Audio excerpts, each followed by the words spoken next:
متضايق جدا، لقيت نفسي تقريبا كنت بعيط في الشارع، فهو الموضوع درامي شويه. بس احنا عرفنا ان وقت ما فكرت تنقل القاهرة يعني حصل معاك موقف كده في المشوار ما كانش لطيف.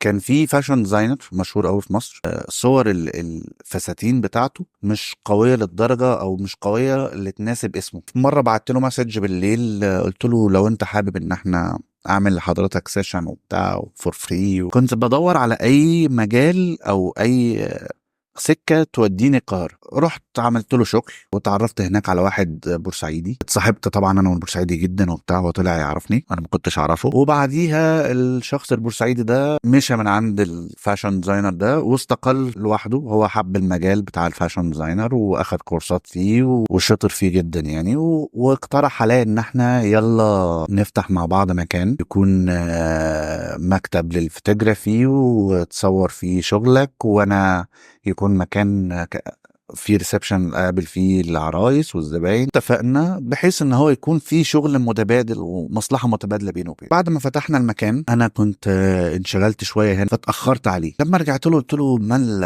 احنا فين الشغل اللي ما بيننا؟ هو المفروض ان احنا فاتحين المكان ده مع بعض. قال لي اصل هم العرايس عايزين في فوتوغرافر معين مشهور هنا وترندي شويه. فقلت له طيب يعني انت المفروض ان في منك تاثير برضه، فحاول يعني. فانا برضه بدور على رزق، مش همشي في الشارع اقول للناس تعالى انا صورت ترشحني للعرايس، والله عجبهم شغلي الحمد لله، ما تغصبنيش عليهم يعني. في مره رجعت لقيته غير المكان اصلا، عاملين انا وهو يافطه مع بعض كده على الباب، هو لقيته شاطب اسمي من عليها. بخبط لقيت في حد من العمال اللي عنده بيفتح لي، اهلا اتفضل المستر هيقابلك كمان شويه. فاللي هو مستر احنا فاتحين المكان ده مع بعض. فحسيت كده ان انا قاعد انا ماليش قيمه هنا في المكان ده. وهو لما قابلني كده فاهم بعنطزه كده، اللي هو في ايه؟